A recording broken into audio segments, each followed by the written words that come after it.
Welcome to the Deep Dive, your express lane to understanding what truly matters.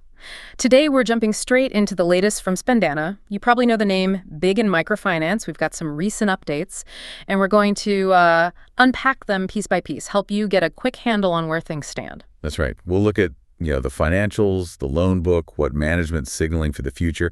It's really about connecting those dots, seeing the bigger picture for Spandana right now. They're definitely in a challenging phase, but maybe a transformative one too. Okay, and that picture, it always starts with the basics, right? Capital and liquidity. Let's dig in there first. Absolutely. And the big news here, really, is the rights issue.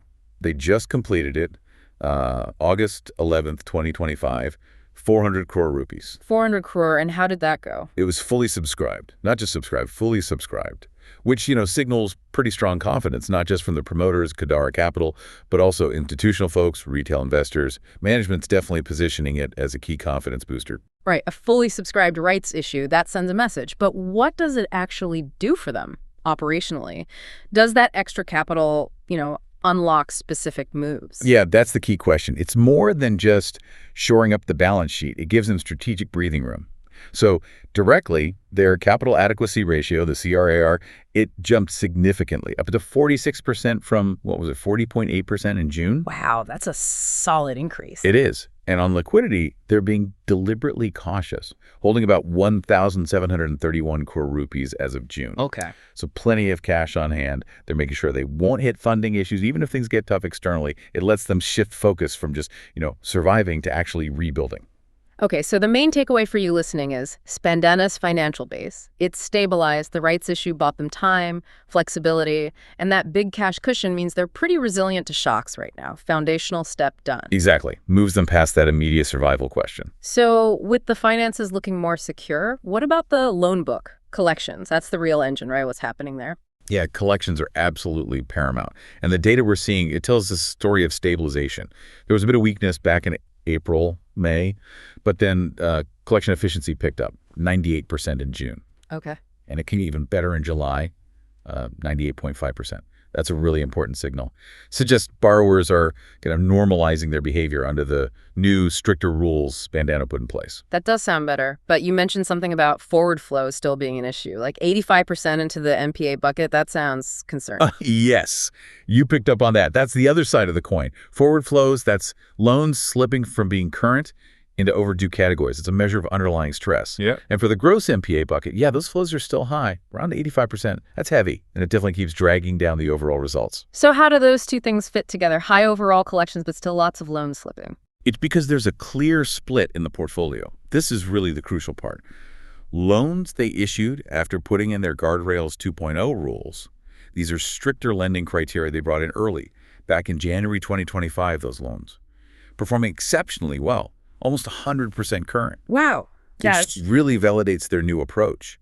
The problem is concentrated in the older loans, the ones disbursed before those stricter rules. That's where the stress and those forward flows are coming from. So they know where the problem is. What are they doing about that legacy book, just waiting for it to run off? No, they're tackling it actively. Two main ways. First, manpower. They've got a dedicated collections team, 500 people strong, focused just on these overdue accounts. They pulled back 41 crore in Q1 from those. Okay. Second, technology and process, using SMS payment links, telecalling, digital nudges, and even legal avenues like local adalat cases, those informal community courts, apparently seeing some decent results there too. Got it. So for our listeners, the key insight here is it's that split. The old book is still a headache, requires constant work, but the new book, under the tighter rules, looks really healthy.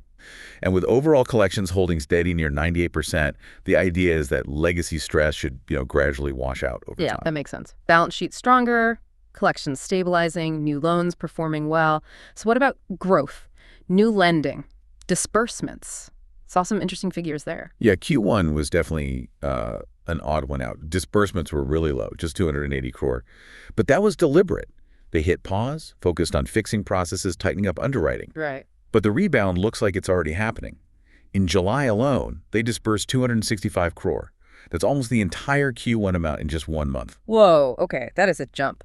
So the pause was definitely temporary. What does that mean for growth overall, especially since their AUM, their total loan book, took quite a hit. Yeah, exactly. The pause is over, momentum's returning. Now, you're right. The AUM did drop sharply, 27% quarter on quarter, down to about 4,958 crore. Yeah, it's a big fall, especially when you think their peak AUM was closer to like 12,000 crore a few years back. That really shows the scale of the reset they've gone through. It does. But looking forward, management is guiding for 20% AUM growth for this financial year, FY26. 20% growth. After that kind of drop, how are they planning to hit that? Where's that growth coming from? Primarily from existing customers. That's the plan. They estimate about half their current customer base is actually eligible for new loans under the strict guardrails 2.0. And importantly, 2/3 of those eligible customers have been with Spandana for over 2 years. Okay. So loyal, known borrowers, lower risk. Exactly. It's a strategy to scale up using a base they know well, a base that's performing, rather than chasing lots of new, potentially unknown customers right now. Calculated. So the takeaway on growth, Q1 was a reset, a necessary pause. But they expect things to get back to normal from September onwards, and then a really ramp-up lending in the second half of the year, leaning on those existing reliable customers. A phased return. Precisely. Deliberate and phased. All right, let's get into the financials then. The cold, hard numbers for Q1. What did they actually report? Well, financially, Q1, was another quarter in the red, another loss. Their net interest income, NII, basically profit from lending minus their own borrowing costs, was 113 crore. Okay. Which sounds like a lot, but it's down 73% from Q1 last year. That was 425 crore. Big drop. Why such a big drop? Mostly the lower AUM, the smaller loan book we talked about, and also some necessary interest reversals on stressed loans. And their pre-provision operating profit, PPOP, that was actually negative, minus 59 crore. Meaning the core business, before setting aside money for potential loan losses, wasn't even covering its own running costs in Q1. Oof, okay. And the final net loss? Net loss for the quarter was 360 crore rupees. That includes a technical write-off of 131 crore. Portfolio yield, the return on their loans, also dipped a bit to 19.4%, again because of those reversals. Doesn't sound great. Any silver linings in those numbers? Well, on asset quality, gross NPAs did improve slightly, down to 5.49%. Net NPAs, after provisions, were 1.15%. And here's the key thing. Their provision coverage ratio is still really high, 80%, one of the highest in the sector. So they've set aside a lot of money already for potential losses. Exactly. That's the crucial context. While the headline loss looks bad, it reflects them deliberately taking the pain now, front-loading provisions, cleaning things up. But isn't that risky? Consecutive losses, negative PPOP, could make investors nervous, even if it's a deliberate strategy. It's definitely a risk in the short term. Markets don't always love seeing red ink. But the argument management is making essentially is, let's take all the medicine now, cleanse the balance sheet properly so that future quarters show a much clearer, sustainable turnaround. It's about building long-term trust through transparency, even if it hurts now. Okay, so the main message from the Q1 financials, yes, it's the fourth straight loss. But it reflects that heavy cleanup of the old book. They're trying to get all the bad news out in one go, clearing the decks. That seems to be the strategy. Clear the path for future improvement. Got it. So beyond the loan book and the P&L, what about inside the company? Operations, costs, how are they adapting there? They've been pretty proactive on costs, trying to align the organization with that smaller loan book. Headcount is down significantly. They had almost 20,000 employees late last year. Now is down to around 15,500 as of June. Wow, that's a big reduction, over 4,000 people. Yeah. And alongside that, they've merged 81 branches, streamlining the physical footprint. How are they managing that workforce reduction? Is it layoffs or? Mostly through natural attrition, it seems. People leaving and just not being replaced, unless it's absolutely critical for productivity. Okay, so more gradual approach, less disruptive, perhaps. Seems like it. It signals a clear focus on becoming leaner, more efficient, but maybe without the shock of mass layoffs. And what does that mean longer term if they keep costs tight now? It means better operating leverage down the road. As the AUM, the loan book, starts growing again, more of that new revenue should flow through to profit because the fixed cost base is lower. They can scale more efficiently. Right, makes sense. Control the costs now, benefit when growth returns. Okay, next up, technology and processes. Crucial for any lender these days. What are they doing to sort of rebuild and maybe prevent the past issues from repeating? Yeah, this is a huge focus for them in what they're calling this rebuild year. Tightening up underwriting, improving how they bring borrowers on board. They've made house visits compulsory now, and they validate them with geotagging. Liveliness checks, too, to make sure the person applying is really them. Okay, basic checks, but important ones. And e-signing documents to make things more secure and efficient, just generally embedding more checks and balances up front. What about stopping people from getting over-indebted or filtering out riskier borrowers earlier? Good question. They've done a few things there. One, they've extended the cooling off period. So after you repay a loan, you now have to wait 12 months, not 6, before you can potentially get another one from them. Slowing down repeat borrowing. Exactly. They're also only accepting bank statements now that show at least 90 days of activity, and doing upfront credit bureau checks for quicker, hopefully cleaner approvals. And on the collection side, any tech helping there? Yeah, digital payments have picked up. They used to be only like 3-4% of collections. Now it's up to 14%. Still room to grow, but a meaningful shift. And management also talked about building their own in-house credit scoring model, using bureau data, geography, borrower patterns, trying to get much smarter about predicting risk up front. Okay, so this whole package of changes, what's the core idea? The fundamental message is embedding discipline, deep discipline, using technology not just for efficiency, but to build robustness into the core lending model. It's about trying to systemically prevent the kind of asset quality problems they faced before, building a more resilient system for the future. All right, so stronger capital, stabilizing collections, rebounding growth, cost cuts, tech upgrades. What is management actually saying about the outlook? What's their guidance? They're being very clear. FY26, this financial year, is explicitly a rebuilding year. Don't expect miracles overnight. Their outlook points to basically one more quarter of significant pain. That's Q2, the current quarter we're in.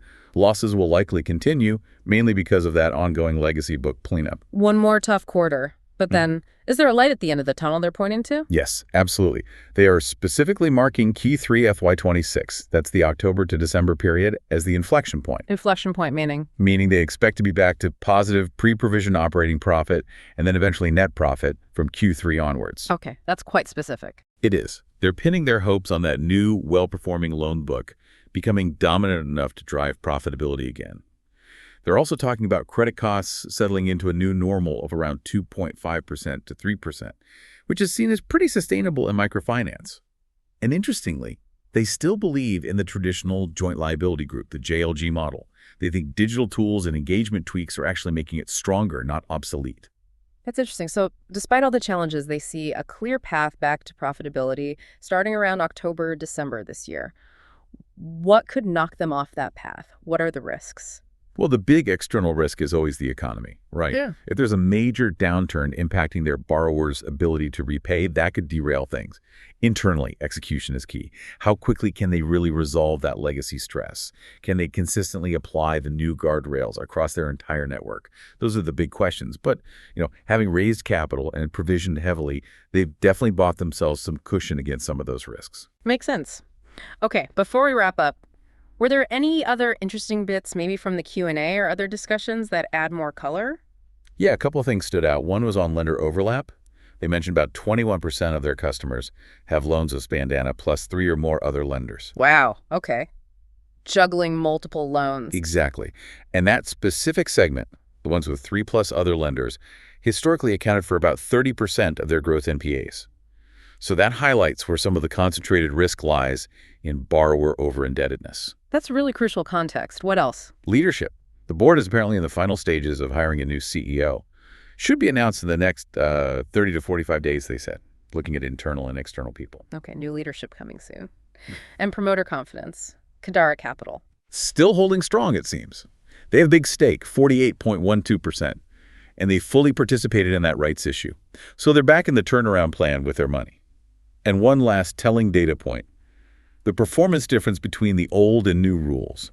Loans under the older Guardrail 1 had 4.4% delinquency. Under Guardrail 2, 0% delinquency, 100% current. That really hammers home the impact of the changes. It absolutely does. Stark difference. So pulling those threads together, governance getting a boost with a new CEO search, promoter commitment looks solid, and hard data showing the new lending rules are actually working. Yeah, that sums it up well. Positive signals on governance and the effectiveness of the new strategy. Okay, so let's try and connect all these dots then. The big picture view of Spandana right now sounds like a company very much in transition, deliberate transition. That's absolutely the feeling. To recap quickly, capital and liquidity strengthened. Survival not in doubt. Collections stabilizing, encouragingly, though that legacy book still needs work. Right. And growth, despite the recent dip. Growth is coming back. Disbursements rebounding fast, showing there's underlying customer demand. Yes, they're taking losses now, short-term pain, but it seems very much a strategic choice to clean house. And they're clearly signaling they expect that turnaround from Q3 onwards, growth and profit returning then. And underpinning all of that is the foundation they're laying. The tech upgrades, the much stricter lending rules, the cost-cutting, the upcoming leadership change. It's all aimed at building a stronger, more disciplined, hopefully more sustainable Spandana for the future. A comprehensive rebuild. It's definitely a complex story unfolding. It makes you think about how companies navigate these really tough periods, that choice between fixing the short-term pain versus laying groundwork for the long term. What does Spandana's pivot tell us about building resilience in microfinance today? Something to mull over. Indeed. And of course, we always need to add this very important point. We are not SEBI-registered financial advisors. Any information discussed here is for informational purposes only. If you're thinking about any investment decisions, please consult with a certified financial advisor. Absolutely critical. Well, thank you for joining us on this deep dive into Spandana. Until next time, keep digging for those insights.